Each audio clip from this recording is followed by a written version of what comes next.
எல்லாருக்கும் வணக்கம். நான் முந்தைய வீடியோவில் பார்த்தீங்கன்னா ஏகலைவனோட வரலாறு சொல்லியிருப்பேன். பார்ட் 1. மிகுதி வீடியோ இது பார்ட் 2.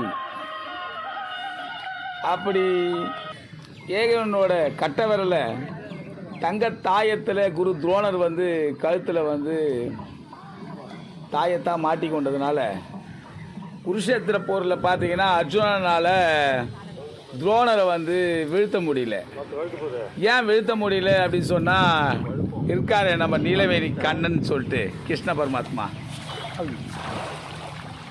அவரோட சூட்சமத்தால் என்ன பண்ணுறாரு, ஏழை பிராமணனாக போயிட்டு போர்க்காலத்தில் குரு துரோணர்கிட்ட போயிட்டு என் பெண்ணுக்கு கல்யாணம் வச்சுருக்கேன், திருமணம், அதுக்கு தங்கம் வேணும், தானமாக தங்கம் கொடுங்க அப்படின்னு சொல்லிட்டு கேட்குறாரு. குருஷேத்திர போரில் அப்படி தங்கத்தை கேட்கும் போது அவரால் தங்கம் கொடுக்க முடியல. இருந்தாலும் தானம் கொடுத்தாகணும். என்ன பண்ணுறதுன்னே தெரியல அவருக்கு. சரி, ஏழை பிராமணா என்னை கேட்டுட்டேன், என்கிட்ட எதுவுமே இல்லைன்னு சொல்ல முடியாது, இந்த தங்க தாயத்து இருக்கு, இதான் அது எது போயிட்டு நீ உன் பொண்ணு கல்யாணத்தை நடத்துன்னு சொல்கிறாரு. அதனால் ஒன்று சொல்கிறாரு, ஏழை பிராமணர், இந்த தங்க தாயத்தை நீங்கள் உங்கள் பெண்ணுக்கு மாங்கல்யமாக செலுத்துங்க, கொடுங்க, அந்த அம்மாவுக்கு மரணமே இல்லாத வாழ்க்கை வாழ்வாங்க அப்படின்னு சொல்கிறாரு. அப்படிப்பட்ட ஒரு மரணமே இல்லாத வாழ்க்கை வாழறதுக்காக இந்த ஏகலைவனோட கட்ட விரலானது குருஷேத்திர போரில் துரோணரை காப்பாற்றி வந்தது. எப்போ இந்த தாங்க தாயத்தை நம்ம கிருஷ்ணன் வாங்கினாரோ, கண்ணை வாங்கினாரோ, அப்போவே அவர் உயிர் தெரிஞ்சிச்சு. ஏகலைவனால் காப்பாற்ற முடியல.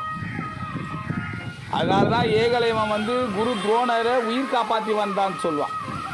ஏன்னு சொன்னால், ஏன்னா அந்த விருட்சத்தை சொன்ன தலை விருட்சம்ட்டு, எந்த மரத்தை நம்ம நட்டு தண்ணி ஊற்றி வளர்க்குறோமோ அந்த மரமானது நம்மளை ஒரு நாள் காப்பாற்றும். அதனால தான் எல்லோரும் மரம் நடுக்குன்னு சொன்னாங்க. மரத்தெல்லாம் வெட்டி அழிச்சுன்னு தான் இருக்கிறோம். எங்கே மரத்தை நட்டோம், எந்த மரத்தை பாதுகாத்தோம். அப்படி ஒரு தலை விருட்சமானது அந்த மரத்தை நம்ம வளர்க்குற விதத்தில் தான் இருக்குது. அன்பு காட்டி பிள்ளை மாதிரி வளர்க்கணும்.